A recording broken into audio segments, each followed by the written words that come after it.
Hi friends, welcome back, or welcome if you are new. I am sick, so if I sound weird, that is why.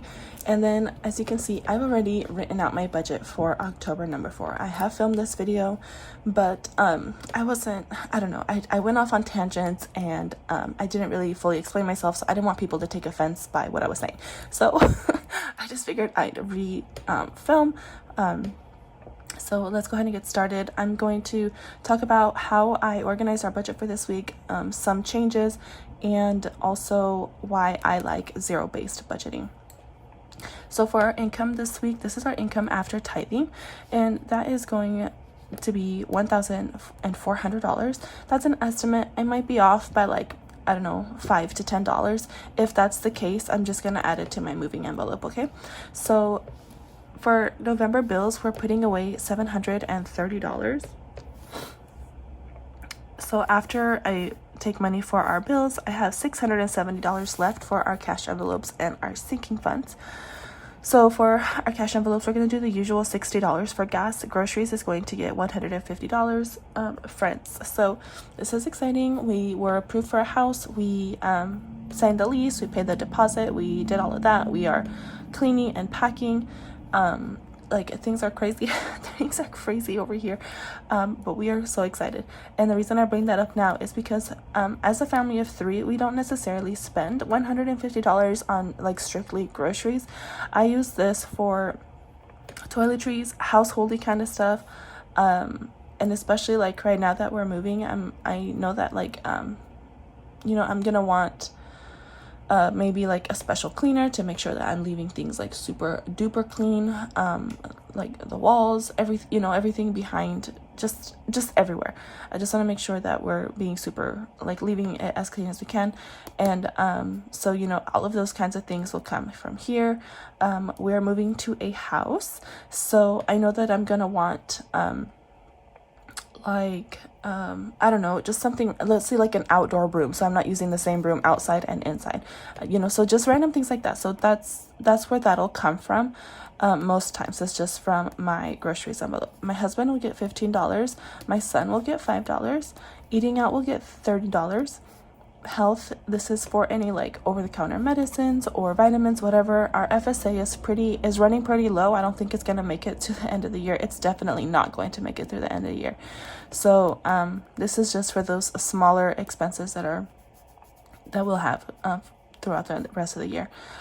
Miscellaneous, this will get $5. Costco will get $30. Again, Costco is just like whatever we buy at Costco. It's not a specific category. It's just, you know, sometimes we go in there and we might buy some pajamas for my son, or we might buy snacks, or we might buy batteries, whatever, you know, it's just Costco money. For dates, we're putting away $5. Gifts will be $10. Clothes will be $5. Friends, when it comes to clothes, like, please, friends, I need some like recommendations on where I should look for a bra. I like desperately need one. I like support though. I don't like bralettes. So yeah, if you have a good place that you like where you buy them, please let me know so I can go check them out. Buddy Walk is getting $10. This is a yearly fundraiser, but mostly I use it for all of the get-togethers that they have throughout the year. That way we can contribute stuff to them when we decide to go. So it's getting $10. They're having a Halloween party. They rented out like this, I know it's in English, I don't I don't know, is it called a hall or something? It's, you know, like a place where they rent out to do like quinceañeras and things like that. One of my mom's friends works in security for things like that, so they rented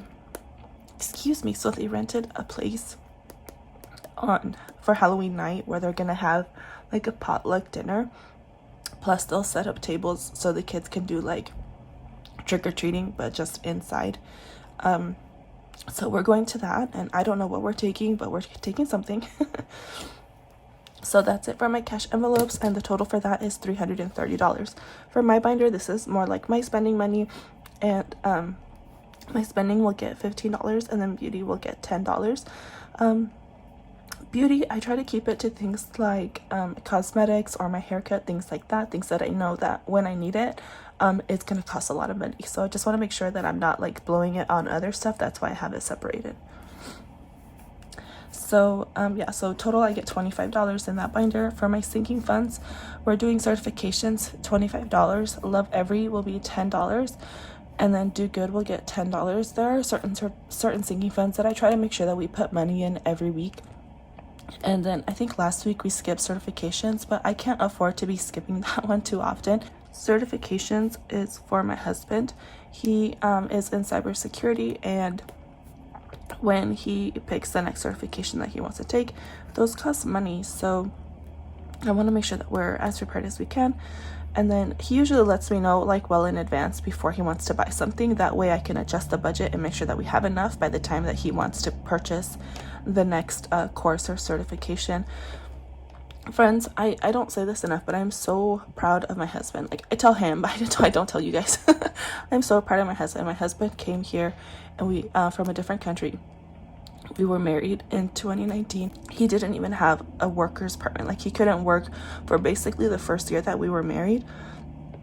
And the first job he got was a shift working job, like at a warehouse, and it was overnight, and he was making, I don't know, like $15 an hour or less. I think it was 14 something. And because of his dedication to his certifications and all of that, he has a job now where he's making basically double what he was making at the very first job he was able to have here in the US. So these certifications, it's not like he's just choosing them willy-nilly. He's very strategic about what he chooses to do, and he's reaching his goals, and I'm so proud of him. So I just want to make sure that when I'm working the budget, I'm putting money away for him to be able to work on all of those things. Okay, so I went over those. Moving is going to get $250, and then medical, this is more like a bigger medical fund because those bills are coming, friends. So those bills are coming. In October alone, I had to go to like a specialist hospital for a procedure, and I went to the emergency room, and I've had 4 different appointments already, and then in November I'm having surgery, so those bills are coming. So it's just kind of a lot. So that's my budget. So for sinking funds, we're putting away $315. So if I take $670 and I subtract here, let me prove it to you. 670 and I subtract 330 for our cash envelopes, subtract 25 for my binder, subtract 315 for my sinking funds, I'm left with $0. And I'm gonna give you my opinion on zero-based budgeting and why I do it. If you don't do it, I mean, I'm not attacking anybody that doesn't do it. I'm gonna tell you why I do it and what I've seen, my behavior when I don't do a zero-based budget. I like a zero-based budget. First, let me just say this: we have a buffer in our checking account. That's $1,000, at least $1,000 at all times. So just because this number is 0 doesn't mean that I have a 0 money in my account. Okay, I have my sinking funds at a separate bank on Ally, but my checking account here is at a local credit union. I have a couple of my sinking funds that are there at that credit union, but for the most part, they're all on Ally. My buffer has $1,000. Because if something were to happen that I was unprepared for, or I need to pay like right away and they won't accept credit cards, they only take cash, check, or debit, I don't have, I might not have the luxury of waiting a day or two before my Ally money is transferred over to my local credit union. For example, this week I went into City Hall to set water up at the house that we're moving into. And the deposit alone for that service, friends, was $315. Okay, plus a $15 like setup fee, whatever. But I don't, like $315. That's a lot of money. They only took check, cash, or debit, so I wrote a check for that amount. So my buffer is able to cover me for that. So basically, this moving money is gonna go straight back into my buffer. But anyways, let's get back to this. If I don't give every single dollar that we receive a job, I will lose it. It will go away. I will spend it on something that we don't need, because we like to spend money over here, where we we have goals and we work to achieve our goals and to save for our goals. But if I'm not organized and say, okay, no, this money is gone, like we don't have it, right? The money that we save is gone, we don't have it anymore, this is how much we have. And I usually just try to keep that. That's why I pull it out in cash, so that we can visually see how much we have. Because if I leave 20, 30, 40, 50, $60 here, friends, it'll just disappear, and that 30, 40, 50, $60 can be going towards something that we actually do need. So that's why I don't like leaving a buffer and on each paycheck for our current circumstances, right? I give everything a job. It is there, it knows where it's going, as far as like the important things, right? My bills, and then my sinking funds for things that are coming up. I want to be prepared for these things. This money here, friends, all of this money here, well, no, not all, everything except gas, my husband and my son, is free for all. If we happen to go to the grocery store and we get groceries and it's over and other household and toiletry stuff, and it's over $150, then I'm taking from another envelope. That's fine to me. Like, I'd rather take from money that I was already planning on spending, I was already intentionally planning on spending, than be taking money and relying on my buffer. For me, that is a dangerous practice, because I will not stop. So friends, if you have trouble like spending money, you're trying to save and you have trouble, maybe challenge yourself with at least one paycheck. Challenge yourself to do a zero-based budget, to say, okay, no, I know that these things are coming up, save for them, put it away, and stick to the money that you're spending with. If you have to pull from a different envelope, pull from a different envelope. I think that, at least for us, that works better. That way we know we're saving as much as we can and not leaving it there just to possibly get lost or get spent on something very inconsequential. Friends, I am suffering here with my throat, so I'm gonna not put you guys through that misery either. Thank you for being here, for spending time with me. I will be back tomorrow, fingers crossed, with my cash stuffing. As long as I can talk, I will do it, even if it's really quick.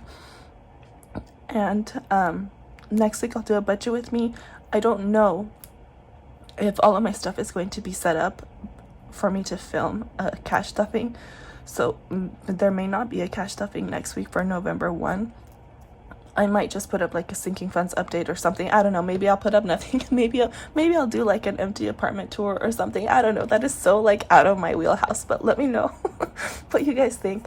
Anyways, thank you for being here, for spending time with me. I appreciate you all so much. I appreciate your kind words, your words of encouragement, your prayers, and everything that you guys have shown me. I just appreciate you. So thank you, and I will talk to you guys next time. Bye.